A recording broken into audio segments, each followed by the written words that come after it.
apa itu Delft Exchange Network. Tapi karena ini semua adalah anggota lama, saya kira tidak perlu. Is it okay, Pak Paul, if we skip the introductions because we all regular members of the group? Ya, silakan Oke, boleh. Thank you. Selamat datang juga Pak Ferdinand. So, saya hanya akan mengumumkan saja, itu pemenang kuis saya kira tetap harus disampaikan, kuis kontes, ya. Jadi tetap kita misinya dari penambang oleh penambang, Bapak Ibu, ini capaiannya apa? Nah, jumlah kira-kira tidak akurat, saya yakin mungkin lebih dari itu. If Susan somehow have a statistic for this, you can share to me so I can update for the next forum, ya, Susan. Not yet, but I'll find out. Oh, thank you so much. Oke. Oke, itu saya kira ada backing vokal. Boleh yang tidak sedang bicara ditutup dulu mic-nya. Kita punya forum dalam bahasa Inggris, Prancis, dan Indonesia. Ini koordinatornya masih belum berubah, masih ada 6. Pak, kasih kemarin nyenkeun SKTM tapi anu Ini di masih University of Question Support Team. Sorry Susan, I cannot find your photo, so I'm not putting your photo, but I will put it next time. Please Oh, Tambah- no the best worries. Tambah photo lain you have. kali. Ya, Susan boleh kirim Badan fotonya Agama. nanti ya. teruskan And asal this is our beloved national ambassador. Ya, Pak Mr. Van Velo has a difficult time now. He tried to open new locations and almost more than 2 months, but the process is failed. He cannot find any gold, adequate gold to mine. So he returned empty-handed. Kita ada di fase 2. Yang tidak bicara boleh ditutup mic-nya, Bapak. Terima kasih. paham Kita akan fokus mengumpulkan informasi untuk Delft Exchange ASM Academy, ya. Ini modulnya, kita punya 6 modul, kita akan bahas di tempat lain, dan biasanya kita akan mengundang Bapak Ibu untuk bisa mereview modul ini, draftnya. Nah, filosofi tetap harus saya sampaikan. Jadi, pertama, filosofi ASM Academy yang kita tidak boleh lupa adalah, pertama kita harus menunjukkan bahwa pertukaran informasi antara para penambang dan rekan-rekan ini menggunakan telepon selular atau telepon genggam, tetapi tidak hanya sekedar berbagi, tetapi menunjukkan bahwa itulah jaringan Delft Exchange. Kita dihubungkan dengan teknologi meskipun kan kita jauh dari berbagai tempat, pertukaran informasi dan pengetahuan itu tidak berhenti. Mungkin filosofinya itu yang dimaksud. Yang kedua, kita berkolaborasi dengan universitas, ya, yang di Indonesia sampai hari ini masih menyedihkan, ya. Belum ada yang benar-benar punya kepedulian terhadap ASM. Sehingga kalau nggak pakai proyek, tampaknya mereka belum mau meluangkan waktu. Dan juga organisasi pelatihan di berbagai negara, ya. Terus pendekatan itu merupakan sebuah proses yang mendorong untuk setiap anggota jaringan ini untuk mau mendengarkan, mau menyimak, setelah mendengarkan mau menyimak, mau mempelajari, mau mengadaptasi, mau mencoba lagi, dan mau berbagi. Jadi apa yang dilakukan oleh para pembicara ini sebuah jasa baik, ya, yang benar-benar menunjukkan kepedulian para pembicara di kita di setiap forum untuk bisa membuat para penambang lain juga maju dan memiliki ilmu pengetahuan yang banyak. Ya, inilah modelnya. Di tengah-tengah ini para aktor utama nih, para penambang dan para pekerja tambang. Jadi kalau banyak anggota tambang yang malu-malu berbicara di grup, dan lebih sering japri kepada saya hanya untuk bertanya atau mengirim foto. Mungkin sebaiknya itu yang selalu sering saya katakan, itulah gunanya jaringan, lebih baik kita sampaikan di grup. Nah, di sini yang tim pendukung dari University of Queensland kan bisa dilihat kecil saja. Jadi yang berperan utama adalah para miners ya, para penambang. Terus yang disebut global management teamnya yaitu ada knowledge exchange coordinator yaitu seperti saya dan kawan-kawan saya di regional lain dan para asosiasi penambang. Kalau di kita hanya ada satu di Indonesia yaitu APRI ya. Regional Partner of Academy yaitu sebenarnya nanti kalau saya sampaikan tadi ke Pak Indra, jadi banyak sekarang dari mitra-mitra di luar Delft yang meminta rekomendasi kepada Delft untuk narasumber untuk bisa hadir dan menghadirkan ya eh, para champion atau para penambang yang punya kapasitas dan pengetahuan. Nah inilah pemenang kontes bulan ini. Congratulations Ibu Melia Dianita dari Komunitas Penambang Mas Lebong, Bengkulu ya Bu. Aduh saya geografinya jelek. Iya, Betul makasih Bengkulu teman-teman kan ya semua. Lebong itu? Ya, Bengkulu. Dengan voters, dengan pemilih 13. Nah fotonya yang mana nanti kita lihat. Dan yang kedua Jeroboam Atam dari Koperasi Penambang Emas Filipina. So yang menarik dari Jeroboam, selain dia adalah anggota loyal dari grup kita, dia asalnya peneliti, tapi sekarang dia menjadi treasury atau bendahara di sebuah koperasi penambang emas. Jadi dia aktif sekarang menjadi bagian dari penambang emas. Jadi Mata mendapatkan nilai apa voters pendukung sebanyak 8. Ibu Ira lumayan dapat 4 Bu, makanya banyak lagi masukin ke grup Bu.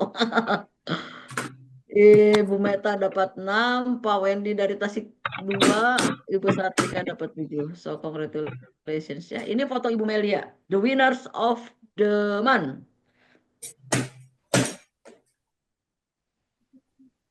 Jadi miners ketika tidak sedang menambang itu mereka menjadi petani ya. Sementara di Filipina, Office of Deputy Speaker Raymond Mendoza with National Coalition Officers from Sagada Bicol, Camarines Norte, South Colaboratoro, Rebuam, they are speaking about or they are speaking about the status and the support for ISM in Philippines. The good thing about the government of Filipina, they are very keen to support the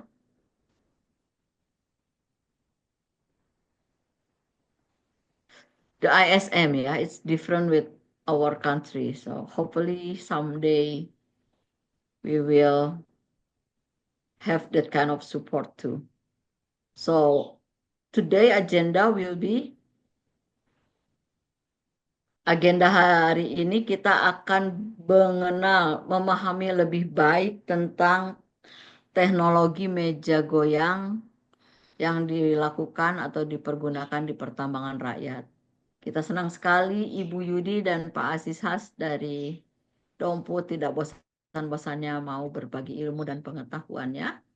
Dan untuk itu kita akan mulai saja. Dimulai mau Ibu Yudi dulu atau Pak Has dulu ini? Sweet dulu. Ibu Yudi dulu Sudah mungkin. siap? Oke, ya. Meta sudah videonya ada 2 dari Ibu Yudi. Pak Has ini nggak sempat ini karena jalan-jalan terus ya, belum sempat bikin video ya Pak. Iya Bu, jalan Tapi mobile terus kemarin ini. itu ada video, ya, maklum bos ini banyak investor. Kalau begitu Enggak. Ibu Yudi ya sebagai National Ambassador juga akan sharing ada 2 video menarik yang dikirim Ibu Yudi. Pertama, shaking table atau meja goyang yang versi lama yang dikirim tahun berapa ya? Meta 99 ya. Dan yang 2009 Bu, terbaru, Pak? 2009 dan 2022. Nah, dan Ibu Yudi juga baru mengirim shaking table yang 2002. 22. Jadi saya kira dipersilakan Ibu Yudi dan kapan akan atau sebaiknya kita kirim saja dulu fotonya, baru Ibu menjelaskan atau bagaimana Bu Yudi? Iya, boleh terserah Ibu gimana. Oke, baik kita lihat saja nanti Ibu Yudi akan berilustrasi dan sisanya akan kita diskusikan dengan pertanyaan-pertanyaan. Meta boleh ditampilkan? Terima kasih.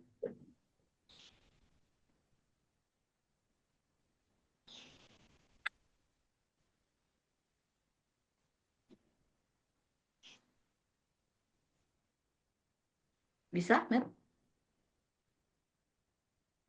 Gak ada Bu ini untuk tampilin videonya.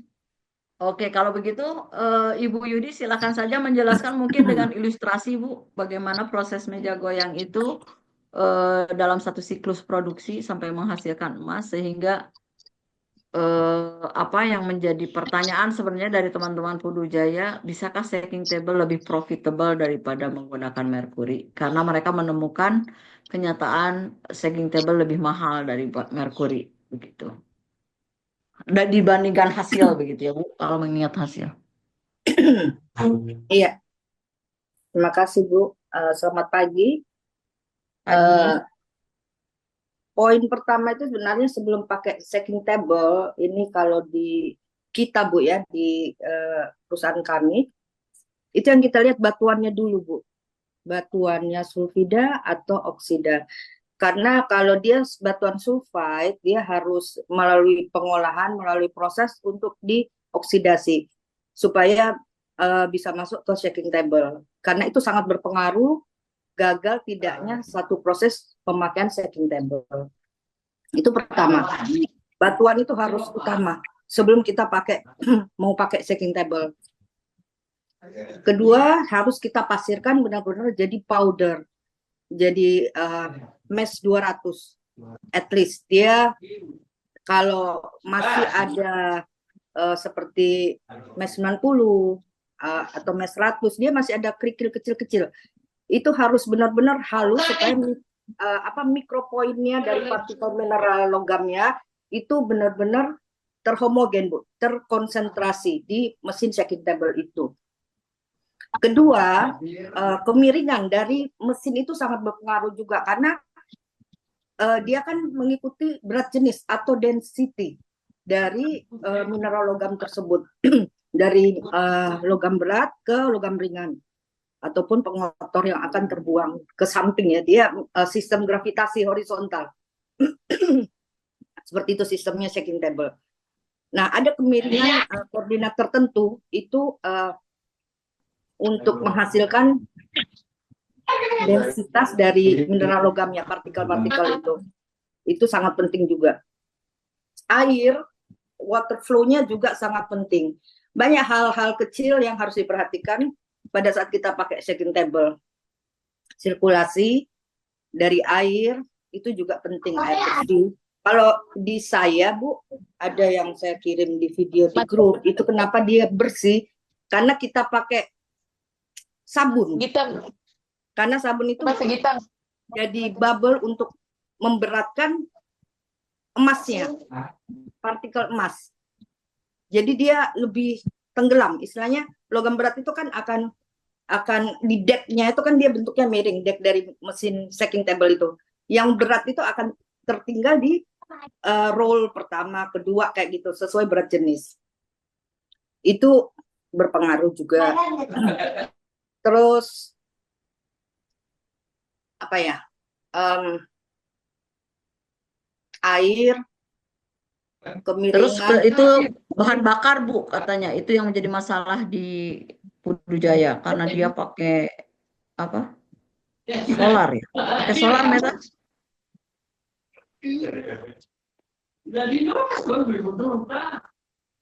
Ibu Melia boleh ditutup dulu, Ibu Diana boleh ditutup dulu ya, itunya mic-nya.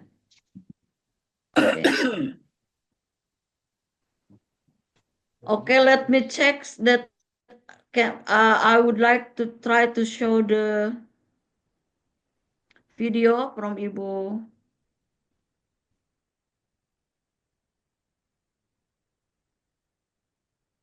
Yudi. Let me try to find the video.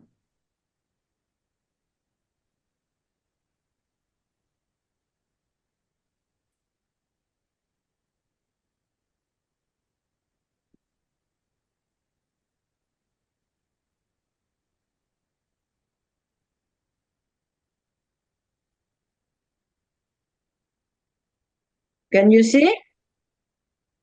Kecil banget.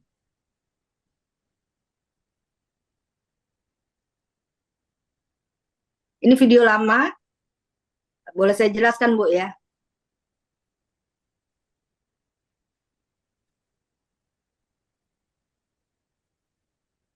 itu mungkin untuk bikin lebih besar?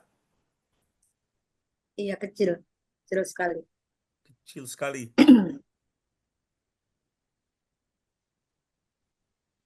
Mungkin tidak.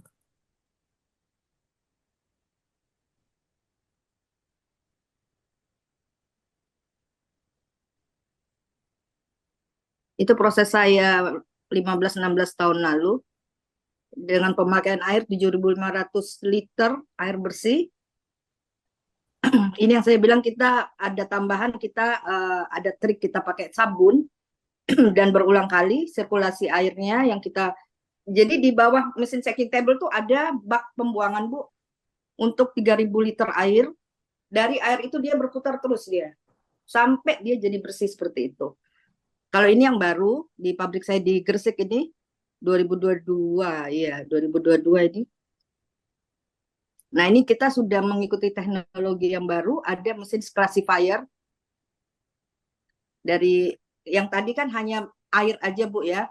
Air, habis itu kita pakai ke mesin sentrifugal. Ternyata sentrifugal itu tidak maksimal kerjanya. Untuk sentrifugal itu spiral, dia di bawah ada segitiga gitu, dia mengkonsentrasikan logam emas, mineral logam emas sentrifugal, tapi ternyata tidak maksimal. Nah, ini saya pakai classifier untuk pemisahan lagi antara biji dan pasir, seperti itu.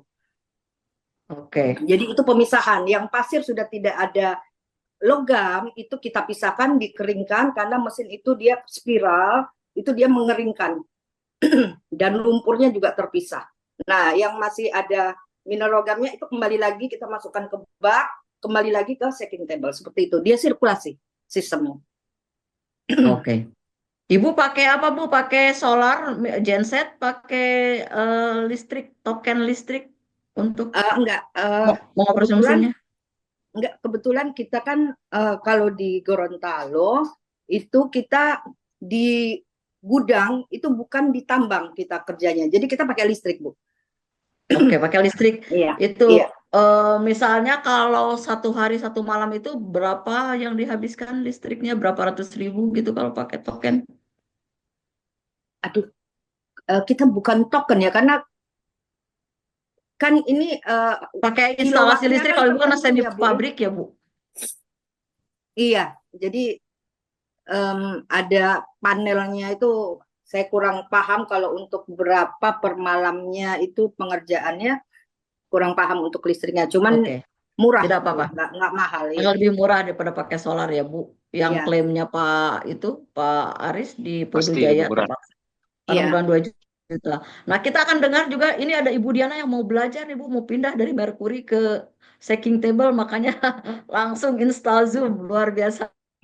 Setelah dengar dari Bu Yudi, kita langsung dengar dulu Pak Andi Has, jadi diskusinya sekaligus. Pak Andi, silakan.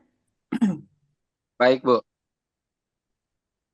Ya, sistem yang kami lakukan hari ini ya sebenarnya udah lama juga, dan saya kira Ibu Yudi itu sudah sangat familiar sekali dengan shaking table.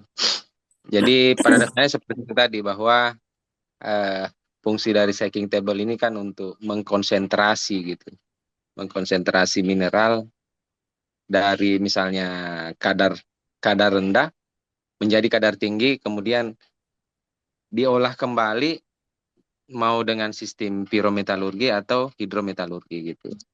Nanti ada pilihan aja di sana. Yang kami lakukan dua-duanya. Cuma memang seperti yang disampaikan tadi, bahwa kendalanya itu pada saat ketemu mineral yang sulfit. Jadi perlu perlakuan khusus, ada treatment tertentu misalnya. Bisa ditreatment dengan pemanasan sebelumnya atau pemanasan sesudah konsentrat gitu. Kalau saya sih biasa lebih memilih pemanasan atau apa istilahnya ya, sangrai ya, digoreng dulu gitu. Jadi setelah jadi konsentrat baru disangrai dengan suhu sampai 600 derajat. 600 derajat saya itu sangrai, membahasa Inggriskannya saya harus Google dulu. Ya, dibakar, Bu. Roast, saya Digoreng. tahu roast, roast ya. Roasting, Ya, Bu, Digoreng. roasting, Bu. Di Roasting. roasting. Di Ya, roasting ya. roasting. Oke, Yes, roasting. continue Roasting Pak. sampai di bawah titik leleh material gitu. Titik leleh No, no. karena logamnya lah.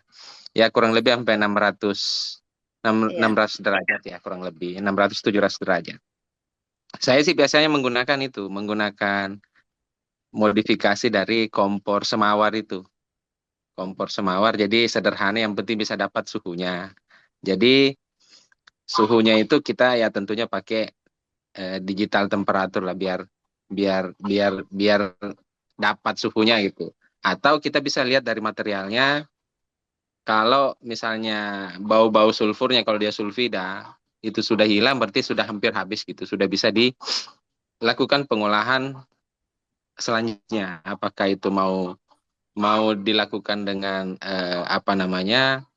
pengolahan dengan kimia, atau langsung pembakaran gitu dengan suhu tinggi. Jadi intinya sebenarnya sih begini. Kalau menurut saya yang saya alami saat ini, bahwa kunci daripada keberhasilan itu untuk shaking table, materialnya sebenarnya. Kalau materialnya low grade itu agak susah kalau low grade. Jadi harus agak high grade lah. Agak high grade mungkin di atas, kalau bisa ada 20-30 ppm kayaknya. Kalau yang sampai 10 ppm atau 10 gram per ton itu masih agak susah. Agak repot mungkin seperti itu. Jadi membuat dia menjadi layak untuk dibakar dan ekonomis, itu rata-rata mungkin di atas 20 ppm atau 20 gram per ton. Oke, Itu boleh lebih berhenti mudah. dulu sampai di sana, Pak. Boleh berhenti dulu di Baik. sana. So, Susan, for our documentations, actually the previous presentation of Mr. Aziz Has is in the presentation PowerPoint. So every technical aspect that he mentioned today, you can refer to that presentations file. I will send you again the presentation file and to you too, Pak Paul, so you can read the whole presentations as Mr. Aziz has repeat the presentations again. Oh, good. Jadi Thank Bapak you. Ibu barusan saya menjelaskan ke Susan dan ke Pak Paul bahwa untuk istilah teknisnya saya nggak bisa kejar untuk terjemahkan. Tetapi Pak Aziz udah bikin PPT-nya dulu ya Pak, presentasinya yang PowerPoint ya Pak. Nah itu Pernah, tapi sudah tidak diterjemahkan. ini, Bu. Belum spesifik terhadap itu. Jadi umum saja. Oh, Kalau jadi mau kami lebih menunggu spesifik, juga PPT-nya menyusul ya boleh, Pak.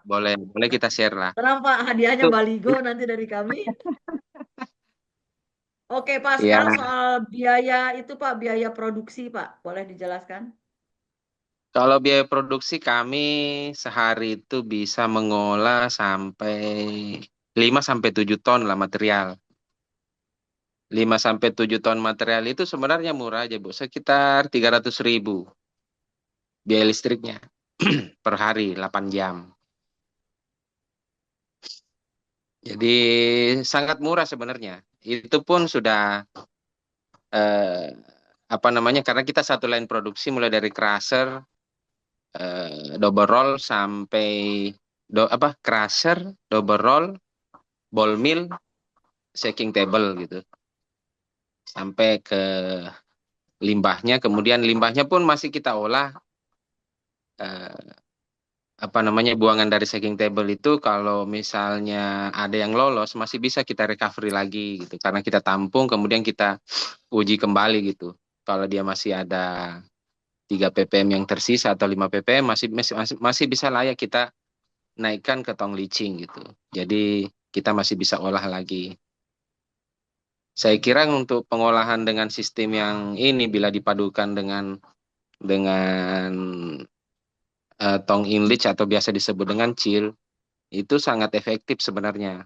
Tinggal penyediaan material yang sesuai dengan spek itu. Ya, tapi memang sedikit butuh modal ya, Bu. Sedikit butuh modal yang agak besar. Tapi kalau diskalakan kecil, misalnya skala skala 30 karung atau 50 karung per hari itu sebenarnya bisa murah sebenarnya. Artinya untuk skala rumah tangga atau skala kecil banget gitu bisa dilakukan. Artinya itu salah satu kalau misalnya kita betul-betul mau hilangkan merkuri sangat bisa dilakukan. So, Seperti paling itu. murah itu harus punya modal berapa untuk bisa beralih dari merkuri ke bukan merkuri atau dengan shaking table ini. Tadi tongnya boleh pakai drum kata Bapak ya, nggak usah beli yang 10 juta. Bisa. Semurah-murahnya, Ibu Yudi juga boleh kasih komentar. Semurah-murahnya orang harus punya modal berapa agar tidak menggunakan merkuri dan pindah ke shaking table. Sebenarnya sih artinya tidak pakai ball mill juga bisa. Dari gelondong juga bisa langsung, Bu. Dari gelondong, jadi setelah dia mencapai mesh yang diinginkan, yaitu biasanya mesh 200, sehingga tidak ada lagi ampas, dari gelondong bisa langsung masuk ke shaking table lagi. Cuman memang manual jadinya gitu. Manual. Atau bisa di-connectingkan juga bisa dengan beda tinggi gitu. Yang paling kalau untuk skala kecil sih paling kan gelondong. Setelah itu gelondongan itu tergantung dari jumlah bijinya ya, berapa biji. Misalnya untuk skala 5-6 karung misalnya satu kali proses kan bisa. Kemudian shaking table-nya ini yang opsional sebenarnya. Jadi kalau di Indonesia ini yang skala kecil mungkin bisa sampai 15 jutaan per satu shaking table. 15 sampai 25 juta udah bisa dapat tuh yang 30 karung 30 karung ya. Kecil ya 30 Pak karung. berarti ya. Ukuran kecil ya tuh ya. Ya kalau Satu kali satu itu ya. ya satu setengah kali 2 ya. Iya. Ya. Artinya untuk Tapi skala kecil. Bapak tadi bilang gelondong, maaf Pak, itu kan merkuri berarti. Bukan, artinya gelondong itu kita pakai hanya untuk menghaluskan material gitu. Oh, Tidak dijadikan dicampur opsional merkuri. untuk Ya. kayak ball mill ya berarti ya Pak ya. Ya kayak ball mill fungsinya, cuman kalau ball mill itu kan dia terus-menerus berjalan gitu. Selarinya lumpurnya, Bu. Kalau gelondong kan buka lagi, tumpah lagi gitu kan. Ya, Iya. kalau ball mill Oke. terus-menerus. Oke, sebenarnya informasi sudah ketemu nih Bapak Ibu yang mau beralih, terutama yang di Lebong dan di Lantung, bahwa dengan modal 15 juta sampai 25 juta sudah bisa memproses 30 karung per hari, itu Bisa. sudah bisa menghasilkan emas yang bagus dengan turunan mineral yang lain, jadi itu sangat menjanjikan secara bisnis dan tidak perlu menggunakan merkuri. Ini pertanyaan dari Bu Melia, pada pengolahan shaking table ini apakah kita membutuhkan seorang geologis dan berlatar belakang akademis atau ahli? Tidak juga. Tidak boleh dijawab oleh Bu. Tidak juga. Nah, silakan Iya. Bu Yudi duluan. Iya, saya rasa nggak juga ya Bu. Yang penting kita benar-benar tahu penggunaannya, kita tahu sistemnya yang mau kita olah, batuannya seperti apa. Itu sebenarnya kuncinya seperti itu sih, bukan masalah geologis atau apa ya, atau metalurgi enggak. Tapi kita harus tahu semuanya detail tentang apa yang kita kerjakan, apa yang kita produksi, bukan asal orang ngerjain ini kita ikut ngerjain, padahal sebenarnya kita nggak paham gitu loh, akhirnya gagal.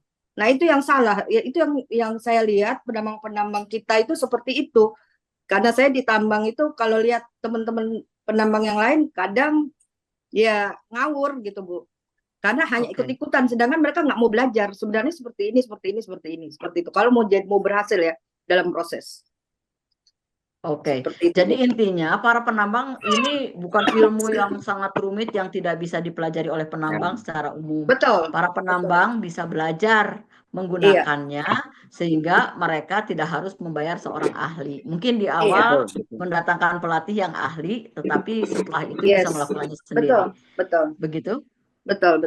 Pak Has mau menambahkan? Boleh menambahkan? Ya betul sekali Bu. Jadi sebenarnya sangat sederhana. Sistemnya, konsepnya juga sederhana. Jadi yang paling perlu misalnya kalau dia mau masuk ke arah metalurgi, pirometalurginya, konsentrat yang sudah betul-betul bagus, misalnya di konsentrat lain 1 atau yang paling bagus, itu sudah bisa langsung dibakar. Sudah bisa langsung dibakar dengan suhu misalnya kan. Dengan suhu misalnya kalau dia targetnya sampai tembaga, dia kan harus suhunya sampai melebihi daripada 1086 titik leleh tembaga gitu. Kalau misalnya dia mau emas, berarti suhunya 1068 up gitu. Jadi kalau misalnya mau melelehkan tembaga emas perak, ya setidaknya 1200 apa 1300 sudah bisa langsung jadi bullion gitu. Nanti sisa dimurnikan gitu. Begitu aja mungkin Bu. Nggak So, Bu ribet-ribet Melia, sebenarnya. oke, Kita terima bisa kasih. kita bisa buat SOP-nya dengan mudah, gampang gitu, tapi yang jelas materialnya ada isi gitu. Kalau misalnya biasa teman-teman mengatakan, oh 1 gram 1 karung atau 2 gram 1 karung, 3 gram 1 karung, itu sangat mudah dilakukan dengan proses itu tanpa merkuri. Oke, terima kasih. Jadi Bu Melia boleh dipromosikan ya ke teman-teman penambang di Lebong bahwa ada cara yang lebih menjanjikan tanpa harus menggunakan merkuri. Oke, anyone else would like to share or maybe making comments?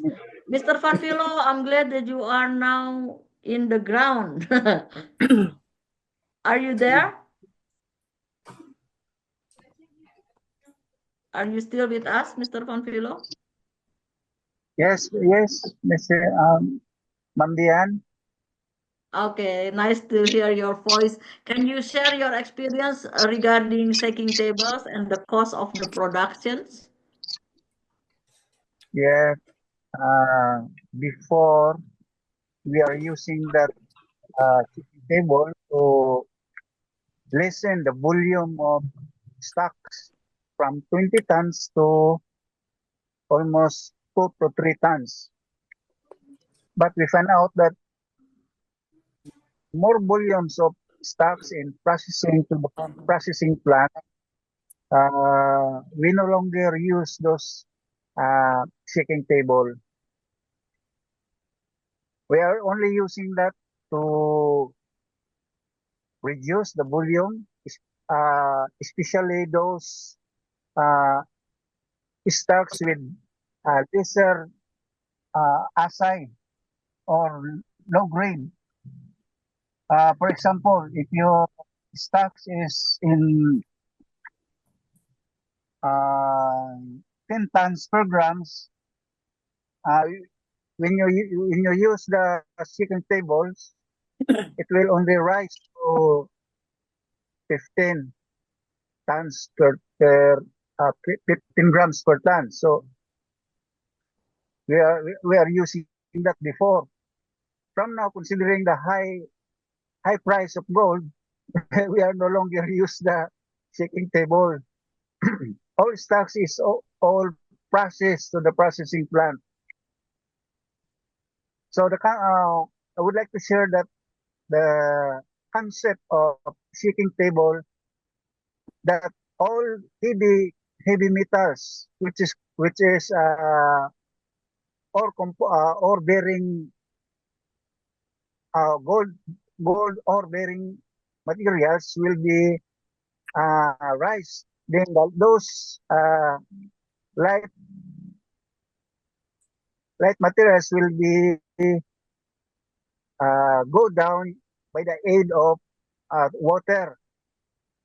So you are using a gravity method? Yes. We are using before. We are using gravity method, using that shaking table with the aid of shaking table. Hmm? But And now, today, considering but now because of high price of gold, we are not using that. We are all processed, even the low grade. But okay, I can hear you clearly. Can you type in the chat box the method that you are using, sir, please? Okay. yeah, I already put on the chat box. Oh, Halo, boleh menambahkan? silakan. Thank you, Mr. Van Vilo. Pak Gatot, can you catch the essence of the Mr. Van Vilo explanations? Ya, Pak Panfilo menjelaskan bahwa graffiti itu hanya cocok dikerjakan untuk yang high grade, jadi yang kadarnya tinggi. Atau Ya. jadi sekarang karena harga emas itu tinggi, mereka sudah mulai mengolah yang low grade, gitu loh. Nah, untuk low grade itu nggak cocok karena terlalu banyak material yang nggak ada Motor. isinya. Nah, perlu saya jelaskan teman-teman bahwa Apa? Jadi metode penggantinya apa tadi yang saya nggak dengar jelas itu? Slice box apa ya? Tadi slice box. Fluice box itu box, Bu. seperti sebenarnya graffiti juga, tapi dia hanya untuk menangkap yang berat jenisnya tinggi. Jadi itu penggunanya. Jadi stacking table itu kalau untuk di Indonesia sekarang ini itu hanya alat bantu seperti dibilang Bung Ajis, hanya untuk meningkatkan konsentrasi.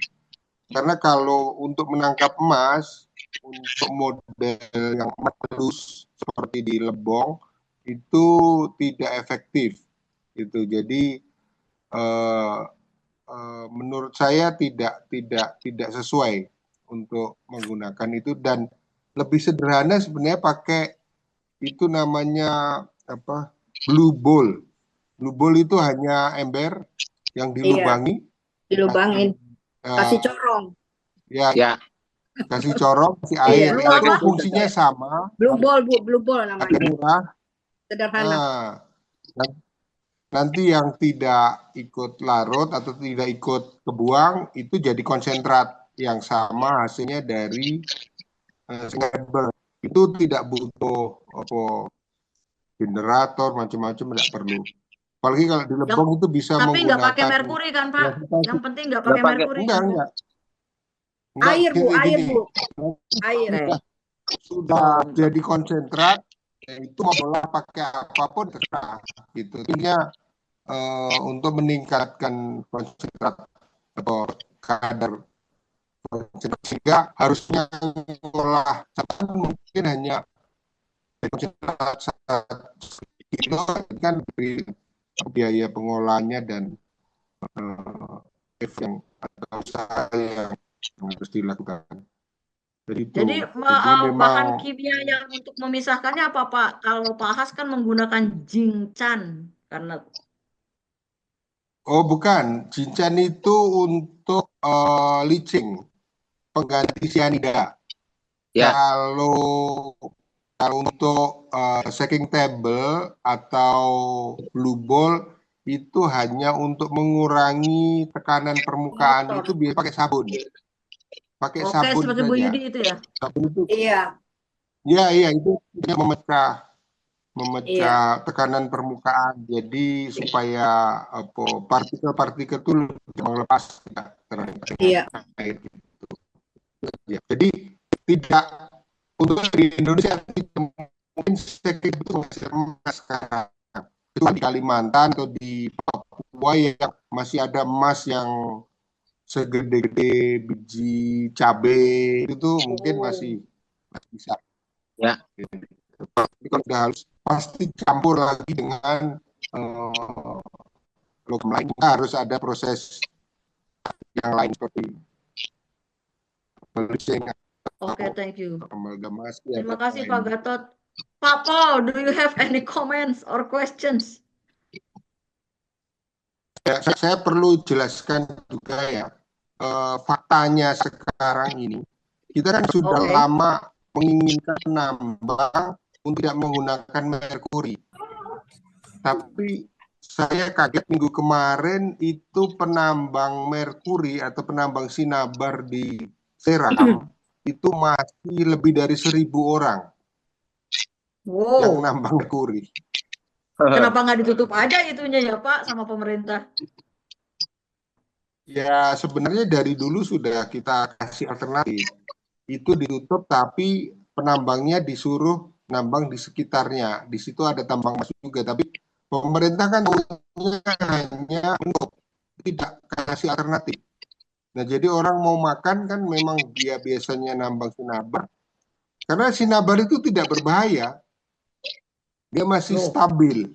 Gitu. Yang berbahaya itu kan ketika merkuri itu dibakar, merkuri itu larut di. Tapi kalau masih dalam bentuk sinabar tidak berbahaya. Jadi memang kalau pemerintah tidak sungguh-sungguh itu ya sulit karena paling gampang untuk memakai merkuri itu paling gampang. Terima kasih informasi dari saya. Terima kasih Pak, itu sangat berharga buat kami. Ya. Oke. Pak Ferdinand, ada yang mau disampaikan? Belum ada? Oke. Ibu Ira, Ibu Eva, Ibu Sita, Pak Luki. Mr. Van Vilo, would you like to say something? Before Pak Paul sharing his comment or questions? Bu, boleh saya tambahkan juga, Bu? Silahkan. Jadi proses shaking table itu adalah proses bukan proses akhir, bukan proses refining. Proses refining beda lagi. Dia hanya mengkonsentrat. Dia pasir itu masih berupa ore, dipasirkan, dihaluskan, kemudian dikonsentratkan dengan memakai mesin shaking table. Seperti itu, Bu. Baru ada next levelnya. Setelah itu baru kita gimana pun juga namanya kita mau jadikan logam murni, logam mulia ataupun 90% up itu tetap harus ada kimia. Cuman sebaiknya tidak pakai merkuri, sebaiknya jangan pakai merkuri karena memang sangat berbahaya pada saat dia sudah melalui proses pengolahan seperti itu. Banyak kimia-kimia lain yang bisa dipakai, mungkin seperti yang tadi Pak Gatot bilang, ginseng, ada lagi yang lain, itu bisa kita gunakan untuk merecover, untuk refiningnya, Bu, untuk refining logam seperti itu. Nah, itu baru kita smelter. Jadi di smelting itu step terakhir. Jadi ada beberapa step, bukan step akhir adalah shaking table, enggak. Dia hanya step setelah ball mill. Seperti itu. Terima kasih, Bu Dian. It's not the end of processing the gold ya. Karena setelah shaking table masih ada lagi ya. Jadi shaking table itu ada di tengah-tengah gitu ya Bu ya, setelah ball mill, Iya, shaking table, terus setelah itu apa tong ya Bu ya? Enggak. Ada yang pakai tong, saya enggak pakai tong, saya langsung kita smelt dulu, jadi bullion, jadi logam tempur, baru kita ekstrak, kita refine. Karena dia membutuhkan kimia sangat sedikit pada saat kita smelting 2 kali. Seperti itu. Jadi 2 kali proses smeltingnya. Itu yang akhirnya. Kadang kita pakai electrowinning bisa. Ada beberapa tahap. Ada beberapa step. Oke, jadi minimal ada 3 dari ball mill ke shaking table terus ke smelter. Itu yang dilakukan Bu Yudi ya. Yang dilakukan Pak Aziz, ball mill, shaking table, terus apa Pak? Ya Bu, jadi gini Bu. Ya, jok crusher dulu yang awal. Ya, jadi gini mungkin saya tambahin sedikit. Untuk proses shaking table ini sebenarnya salah satu alat aja sebenarnya. Salah satu alat untuk membuat konsentrasi gitu. Jadi shaking table ini pilihan sebenarnya. Jadi pilihan untuk melakukan konsentrasi. Jadi untuk skala kecil sebenarnya bisa ada ball mill, blue ball, atau centrifugal konsentrator, atau spiral konsentrator. Ada berbagai macam sebenarnya alatnya. Banyak. Ya, ada berbagai macam alatnya untuk membuat material yang kita olah ini menjadi lebih tinggi konsentrasinya, misalnya menaikkan menjadi kadar 50 misalnya. Dari kadar ppm menjadi persen gitu. Karena kalau masih kadar ppm mau di smelting atau mau dibakar, mau dicor, itu nggak mungkin bisa jadi logam. Jadi setidaknya kita harus di atas 50% atau bahkan mungkin kadar 70%. Jadi setelah kita konsentratkan itu paling misalnya material 1 ton hanya menjadi 50 kilo saja. Atau dari satu karung itu yang 30 kilo menjadi 3 kilo misalnya, 10%, atau bahkan mungkin sisa 1 kilo gitu. Tergantung dari jumlah logam yang ada di dalamnya atau kadar logamnya yang ada di dalam batu tersebut. Tapi memang wajib kadar tinggi. Kalau kadar rendah pasti akan apa ya? Tidak jadi logam, Bu. Jadinya rugi aja. Jadi pemilihan materialnya betul-betul harus yang kadar tinggi. Makanya sebenarnya selaras sih. Yang digelondong juga itu biasanya kadar tinggi. Jadi kalau teman-teman targetnya gelondong biasanya dapat 1 gram, 2 gram, bahkan 10 gram satu karung misalnya, itu sudah sangat cocok sebenarnya untuk menggunakan meja goyang atau mesin konsentrasi yang lain. Nah, kalau misalnya yang kadarnya hanya 3 ppm atau 3 gram per ton, 5 gram per ton, itu memang tidak layak, tidak bisa. Sangat susah, Bu, sangat susah karena lebih banyak pengotornya daripada logam yang akan dicari. Nah, pilihannya larinya ke pengolahan hidrometalurgi atau menggunakan bahan kimia gitu. Tapi sebenarnya untuk alternatif penggunaan selain merkuri itu sudah banyak sebenarnya. Tapi mungkin sebagian besar juga teman-teman belum mengetahui dampak dari merkuri itu. Karena contoh kami yang di NTB ini selama rasanya di sini sudah berapa puluh tahun atensi dari pemerintah terhadap pengurangan merkuri boleh dikata tidak ada sama sekali gitu, Bu. Jadi ya kasihan juga sebenarnya edukasi, bahkan hanya dilarang saja menambang tanpa ada solusi gitu. Jadi agak mudah-mudahan di pemerintahan yang baru sekarang dengan gubernur yang terpilih, kepala daerah yang terpilih saat ini sudah bisa ada perhatian yang cukup atau melirik penambang rakyat ini yang ada potensi gitu. Seperti itu mungkin, Bu. Oke. Nah, ini pertanyaan menarik dari Pak Paul. Apakah Ibu Yudi dan Pak Has bisa membantu menjawab, dan mungkin yang lain juga bisa sharing? Sudah pernah membuat detail pembiayaan menggunakan merkuri versus antara penggunaan merkuri dengan versus tanpa merkuri, per 1 gramnya itu bisa menghasilkan berapa ya? Kalau belum berarti harus PR ya. Nanti kita tunggu untuk meeting berikutnya di review modul. Pernah nggak, Pak? Saya ada, Bu, Sebenarnya- RAB-nya. Nah, Kalau mau. Kami punya untuk perusahaan ya, tapi ya kita ada itu RAB namanya. Wah, mantap. Thank you, Bu Yudi. Yang jelas gini mungkin, Bu. Kalau untuk skala yang kecil, kalau saya nih, untuk yang skala yang kecil memang paling mudah menggunakan merkuri. Skala yang paling kecil nih. Tapi kalau meningkat ke skala yang agak besar, merkuri itu tidak ada apa-apanya, Bu. Apalagi kadarnya sedang-sedang saja gitu batunya. Jadi menggunakan merkuri itu tidak bisa dapat banyak. Kecuali betul-betul misalnya ada yang 1 karung, 1 on misalnya, atau 10 gram gitu. Itu paling cepat. Tapi kalau misalnya jalur materialnya yang didapat itu biasa-biasa saja, dengan menggunakan teknologi selain merkuri pasti lebih bagus. Jadi recovery-nya pasti lebih banyak. Seperti itu mungkin, Bu. Oke. Ya. No excuse for mercury use. I think mercury is history.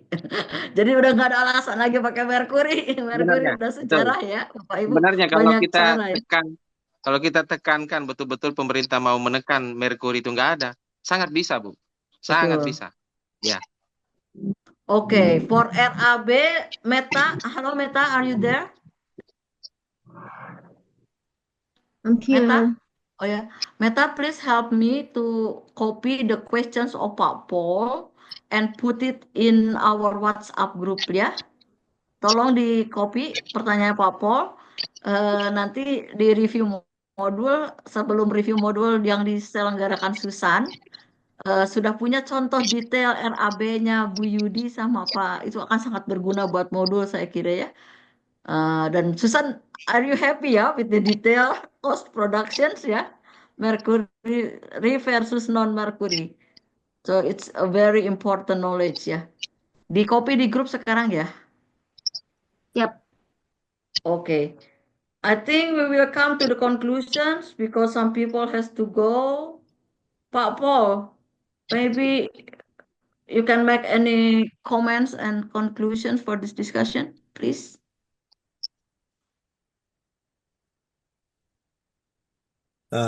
Off mute. Ya, terima kasih semuanya. Itu diskusi yang menarik sekali. Saya mau dengar lagi mengenai teknologi beda lebih lengkap. Mungkin kalau Budiam bisa mengirimkan PowerPoint itu bagus juga. Kalau ada komen di chat box itu juga menarik sekali. Kalau ada, silakan masuk. But yes, very interesting presentation. I think we could spend all day on this. I'd like to hear particularly the costing breakdown for the different techniques that people are using. Yudi Putri and Pamphilo and Pak Has. And also I'm sure that Pak Gatot has some detailed information on that costing as well, the price, including, the various stages, electricity, kimia yang dipakai. Anyway, so yeah, thank you. We only have a little bit of time here for this, but it's a big issue, a big topic. Terima kasih. Thank you. Thank you, Bapak. Dan Ibu Melia, pertanyaan apakah shaking table atau tadi blue ball atau metode-metode lain yang tidak menggunakan merkuri apakah berbahaya untuk lingkungan? Itu adalah mesin ya. Jadi saya kira tidak ada bahaya untuk lingkungan. Betul begitu Bu Yudi ya? Betul. Dan dia hanya pakai Betul. air, Bu. Jadi nggak Dan berbahaya. dia hanya pakai air katanya. Jadi sangat aman. Selamatkan keluarga. Life is more more important than gold. You say that ya, Ibu Melia ya. Waktu itu. Jadi nyawa lebih penting dari emas. Jadi lebih baik kita punya nyawa dan punya emas kan. Ya, Baik betul. Bapak Ibu Yudi, Pak Has, Pak Gatot, senang sekali bisa meluangkan waktu. Susan, everyone, Pak Paul, thank you so much. Have a great day. Have a prosperous day and be healthy. Okay, take care and see you Thank you. next month. Bye bye. Thank you. Bye-bye. Terima kasih semuanya. Terima kasih.